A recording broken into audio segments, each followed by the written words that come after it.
Nakifuma awo tulinawo enteekateeka y'okuteekawo akatale akanene nga bwe mulaba e Busega. Naye ne bawaayo obudde bwabwe okujja okusisinkana abantu abawangaalisha akatale wali nga babeewuunya nti bane mugoba mutya pulojekiti egenda awulirayo etali ntuufu egoba enkulaakulana.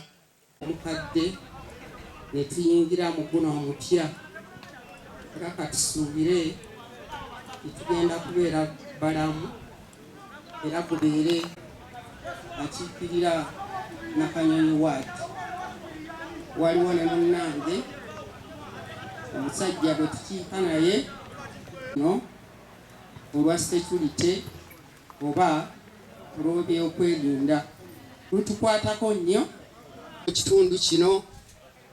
Badde mbeerabidde naye waliwo gwe nnengedde wano andi mu maaso ne mbajjukira nammwe mwebale kujja. Banaye tukimanyi security yekwatagana n'obulamu bwaffe era nga nze agikulembera gwe mmanyi ebirala bw'otabeera na Katonda mu butuufu oyinza okuba nga security ya munguuba tugirina mu bulamu bwaffe gwe kennyini ng'obulamu bwo obutwala ng'ekyomuwendo oba ekyomugaso. Entambula gye tutambula nti abakitegeera obulamu bwaffe tubututenga obwaki ng'obw'omuwendo. Ogenda n'otunuulira abavubuka yakavubuka atannazaako obulamu bwo mu security nga gwe kennyini otambudde otya olidde otya bayise otya nga ggwe. Era kyakabi nnyo omuntu okuba nga oli wano ng'olina mulirwanaawo mu butuufu. Era sala amagezi bw'oba nga obadde tebukwatagana osala amagezi okuba nga okwatagana ne mulirwanaawo era buli omu abe ng'afuna obweraliikirivu bwa bintu bimeka bibiri. Omuntu afa ne babikira ekika ne kijja ne kibeerawo ne baabya ennyimbe. Bwe tuba tukola emikolo egyo tusobola kutuuka olw'embeera ezaki ez'enjawulo. Mulaba mutya singa mutuyambako ne wabeerawo nti abamu bakuba enkuŋŋaana abamu ave mu bino byalimu ebyokulooza nti amaanyi gagenda kutwala naye ne basenga tebalina right to sell kubanga kyebatunda tekyali kyabwe kyali kyata nakifuma kubanga gy'oli aba ayaga kuyisawo byakola ki beeraga. Mwebale nnyo mwewalika. Bwe bayita kuluna bwatandika bwe butyo ne bufuuka abantu ffe tubayitimula. Simanyi gaali z'e Kampala, simanyi lagundi ono kamiliyoni, simanyi biki ne tubawaana. Bwe bajja ku bivulu ne babba amasimu ne bakuba abantu. Obubinja bugira ki? Kaakati obubinja obwo bwazinzeko ng'ekibuga kiramba okumala emyaka n'emyaka okutuusa President bwaga nti kati bagende ku firing squad. Abantu badisa byabufuzi. Twabigoberedde obubinja bwaffe baana bava mu ffe twetereeze obudde bukyali tetufuna ekyekkongo. Genze ku mulamwa gwange obutuufu naye mu byonna President Museveni yaleeta democracy mu ggwanga Uganda. Democracy gwe yaleeta twamumisuzinga nti gwe weerondera omukulembeze oyo akufuga ku kyalo. Ntera ogamba abantu nti olunaku lw'ogaana okulonda omukulembeze lwe lunaku lwe weesiba mu busibe obw'enkomeredde. Kakati abantu abo mwabalondanga mubajje ku ludu, mwabajjanga mu binyweru ne mubalonda beba ssentebe. I'm sorry saagala kubayisa mu maaso mwe bakyapasoni bange abali wano ne majority of them nina ebyalo 610 mu Mukono district. Tugende nga tunoonya bassentebe abakola ebyalo 610 buli omu atubulire CV ye, buli omu atubulire background ye. Tetwetaaga kusoma kwo, seetaaga kuba nti gw'olina masters otukulembere ku kyalo, wabula CV y'omuntu gyenvuddewo ku kyalo abadde afaanana atya. Edda ng'okusoma tekunnatandika abantu baalinanga abakulembeze era abakulembeze abo nga babalonda mu abataka abeebuuzibwako ku kyalo abamanyi ensonga. Tetwafunanga mukulembeze wa wano Nabbaale nga yasenguse kuva Kawempe. Twalondanga omukulembeze amanyi ensalosala, amanyi amakuba agagenda ku Luzzi amanya amakubo agagenda ku binywero by'ente. Era bwe twabanga twebuuza ensonga nga twagala okuggala amakubo, oyo yagambanga nti eryo ekkubo ligenda ku luzzi lwa Nnamwandu Musisi. Oluzzi luno tugenda lugogola, ffe twakula tugogola enzizi. Era nga bakuba eŋŋoma, saagala agalamidde, gwanga mujje. Abantu ne bajja ne bakola bulungi bwansi. Nazzi kuno bwe mba mulonda abakulembeze, mulonda basenguse kuva Kampala. Kubanga ayogera Oluzungu, avuga emmotoka, y'anaatutegeerera. Olwo oyo bw'anaaba sayininga endagaano, taaziba ekkubo ligenda ku luzzi. Bw'anaaba asala omusango, anaamanya nti ayite Musisi, ayite Ssemakula, ayite Boogere, balaga olusalosalo olwansuubuga ne mu biruwe lwali luyita. Abamanyi ajja kusalawo kubanga asalirawo mu ssente. Subaru eyagala mipiira, eyagala mafuta. Anadda kuggwa akaaba ng'ono mwannyinaze bw'akaabye nti RDC. No, kubanga abaamulonda tabalina ku mutima. Ekijja kyewaabwe nga ssentebe tekiri ku kyalo kyammwe. Era ekijja kyewaabwe ky'ennono ez'emiruka n'okumanya ekyalo kyeki, omuluka kyeki. Nze bwe ntuuse wano oli Lilian mulabi, ye Lilian zaawedde, si ye gwe wamma. Oba ofaananye, ofaananye, ofaananye. Sigamye nti olinga ninga eyasoma naye. Lilian zaawedde Nakalema. Omuntu akumanyi, bw'ojja okukonkona ategeere nti ddala ono mumanyi. Omuntu amanye ensalusalu, bw'ojja okutwalira omusango, ensangwa z'ebibanja zitama kubanga teziba na proof, okuleka abo abataka be balina okusonga. Nakoze omusango emirundi 3 mu ofiisi yange ng'omukyala omu yatunda, era Diso nagukunnyonnyodde. Omukyala yakoowa kubasomesa, naye nga bwe tugenda okwongera obbasomesa mukwatibwe ku nsonyi. Wadde baakulonda bakujje ku maluwa, wadde baakulonda bakujje ku ludo, gwe kati asinga ekitiibwa mu kyalo ekyo. Kuba ne pulezidenti bw'anajja gwogenda otuwa omukisa ogwogera nga ne pulezidenti waali. Kuuma kakatiibwa ako kokka ak'okubanga nejjaabu foomu gw'ozikoonako sitampu. Kuumako ekitiibwa ekyo kyokka eky'okubanga gw'osuubirwa okumanya abantu bonna ku kyalo kyo. Leka kuleeta mirerembe. Ero situ oli wankizo. Bali bwe tubagaanira okukwata mu bintu by'ettaka, gwe bwe tuli wadde. Tusuubira nti gwe ebyalo 11 by'okulembera oli wankizo ku byo. Beera omusajja eyeebuuzibwako. Leka tukulonde mu lukiiko lwange ne Diso olw'okugaba omudaali. Tukuweeko omudaali ng'oli weero situ, kigende mu record. Yemwe mubba, mwe musayininga, mwe mwekobaana, mwafuuse baddiira. N'ofiisi mwazijja wakazi abeeranga waka, mwazitadde mu buduuka. Bakazi bamwe bwe mwatandikirako nga babawo obululu, bali mu maziga bakaaba, tebakyalaba. Mwagenze nabawanika, mwagenze n'abakazi abakasenga ku byalo. Temukyadda waka kubanga mulowooza nti ekifo kiri permanent, naye tekiriiko olupapula lwa buyigirize. Kyova olaba n'abantu betulonda okutukiikirira nga bakansala ku masabu kawunti, ku madivisioni tebakyamanyi kye balina kukola kuba n'enkiiko temukyazituuza. Kati insecurities muzisibye ku DPC, muzisibye ku ofiisi ya RDC. I have 610 villages. Bonna bakuba essimu. Abamu mbakwata, abalala sibakwata kuba nange ndi muntu, siri kompyuta. Era endagabulazi nti nabadde ne miss calls 40 olunaku. Kati bwe mba nina gwe mmanyiimu erinnya, I call again. Bwe mba nga sikumanyi nga nkusayira ensingira awo, abantu b'omukyalo kyo nga babonaabona. Waliwo gwayogeddeko eyavuma Bishop, ezo mpisa mbi.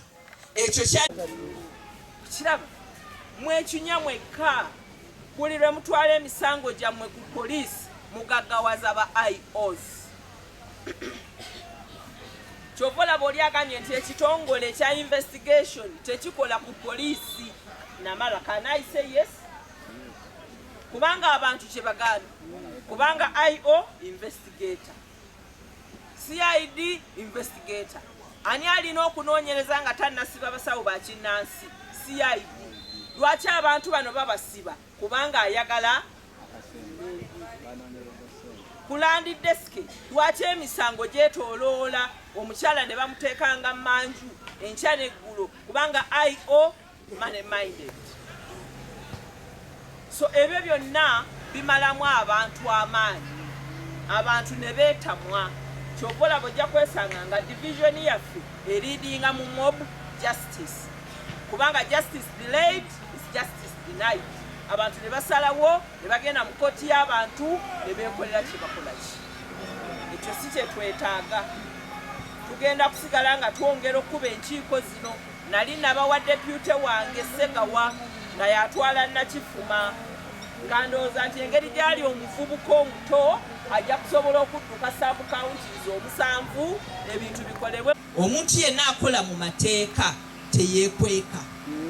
Bw'ajjanga gy'oli ng'azze kugabanya kibanja mugambe mpa ebbaluwa eva mu ofiisi ya RDC. Mpa ebbaluwa eyawandiikiddwa DPC. Mpa ebbaluwa diso gye yasayininze nti abamanyi mulina okubeera mu kitundu kino.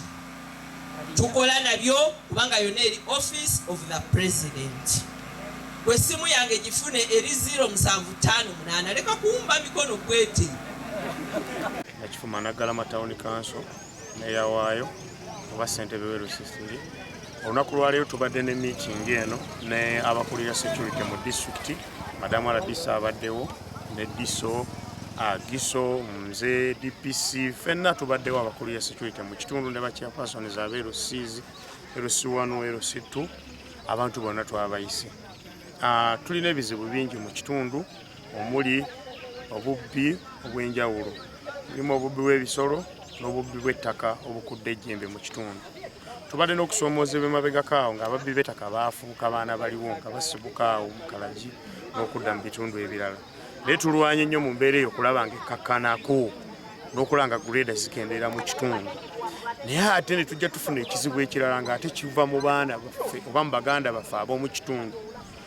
Era mundabye nga nkanulira amaaso abatuuze ab'omu kitundu. Oli amanya nti ono mutabani wa gundi yayingidde mu kibanja kyawo ne batandika okukidiiringa n'okuleeta bakifeesi mu kitundu kujja okubbako abantu ebibanja byabwe. So mu mbeera eyo nga twagala abaana abo tubaviireyo nga tebannaba kukula nnyo kufuuka kirala okutereza ekitundu kyaffe kuba kati bali balinga abagenzi ate bano beefudde ba siniya babbye ebibanja by'abantu abantu abatamanyi bye basinga obungi mu kitundu.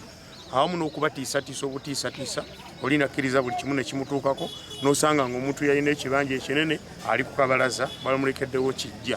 So tubataddemu embeera eyo nti tewali kuddamu kukkiriza muntu oba mwana wa gundi. Tukumanya nti oli mwana wa gundi weefudde ddira ku kitundu abo tubagobye era tubawaddeyo amannya gaabwe bagenda kukwatibwa kubanga amannya tugamanyi ate naffe ffennyini tusula nabo baganda baffe. So abantu tebatunenya tugenda tandika okulondobamu amannya g'abantu abo okulaba ng'ekitundu kyaffe kitereera ate nga bwe tulwanagana ne bakifeesi bano abakulu netwagala okugiralira mu kitundu abantu babeere n'eddembe ku bibanja byabwe. Tulina committees eza security nga tutandika ne ba defense balina okubeera n'obukiiko bwabwe era weebuli twabuteekateeka era ekyamazima embeera eyo ebaddewoko ne kati mu kiseera kino tukendeezaakokko awo nno ng'abantu bwe tubakuuma ne ba defense n'abasirikale kubanga tulina kye tukolamu okuyisaamuko operation oba okubayisaamu eggaali tukwatagana ne DPC ne mmanya nti leero ogenda kgendawa nti leero ngenda kgenda Gonve n'abeerayo ne bayamba ku bantu abo abasuze bakuuma okulaba nga abantu baffe basula tebababbye. Naye ng'ekyo bwekitambula naffe ffennyini ng'abantu twebeereremu ku nsolo zaffe naddala ente n'embuzi. Olwaleero embuzi ababadde batakimanyi ekiro kati esuubuzibwa emitwalo 2,300 mu kusuubuzibwa kitegeeza ekiro abazitunda ku midaala agitunda mitwalo 2,7 ekireetya kitegeeza oba mbuzi oba nte byafuuse bya bbeeyi nnyo kubanga n'ente kati eri mugumu 8 kati manya kyolina kivaluwinge yongerako amaanyi ku kufuluyo onyweze naffe kutujja okuyambira naye nga temuzeresaawo kugireka ku nkondo kugireka ku ffumbiro litaliiko luggi bagenda kusigala batubba ate nga tubadde tugezezzaako okukola. End of it all ne complainant nafa ate nga the matter is not resolved. So maybe in your capacity when we are like in security committees you can put it to attention of the chief magistrate to communicate downwards. Makukuba resting cases of Kabagambe, you know, Mayor, ebintu bya security sagala tubiteeke mu politics. We should be so objective so that abantu baffe tetuba misleading. Yes, Kabagambe alina a number of files. Naye kaakati bwe muba mulwanira ettaka gwe n'ovaayo n'otema omuntu oba n'otema ebirime, that is criminal. Katojja tugamba mbu oli ayaga tunyaga ttaka bwe twatemye omuntu poliisi n'etukwata. Ffe tuliwo okuuma abantu n'ebintu byabwe. Oli bw'aba akunyaga ttaka follow the law. Mu mateeka oliba mugaane mbwa tovictinga abantu. Naye kati bw'otwalira amateeka mu ngalo n'otema abantu n'otema ebisolo, those are criminal cases. Ate oli bw'ajja tetujja mugoba agenda kubanga abantu bakwemulugunyaako. Police is a public place, buli ajja tumwaniriza n'ekisinziira musango kigwaleese. Kati okukuba, okutema ebintu, okutta, okwonoona ebirime, those are criminal cases. Ate bw'aba azze tetuyinza butaziyingiza kubanga mumwemulugunyaako mu by'amataka. So twawule civil matters ne criminal cases. Ate ndowooza issues za Kabagambe zijja zikakana. Teba police. Ebintu ng'ebyo kati bwe bibawo mu community nga tonyiinforming. Sometimes mba sikimanyi. Kubanga abasirikale yesinze abaduumira naye bantu ate sibeera nabo. Kati gwe ali affected. Bw'olaba bano abantu ba State House bazze ne police kubanga police tekola mirimu ya State House. Tulina our line of command.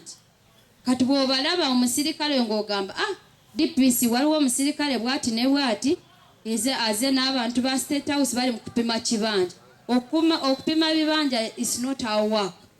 Mpozi nga waliwo court order etulagira okuwa obukuumi.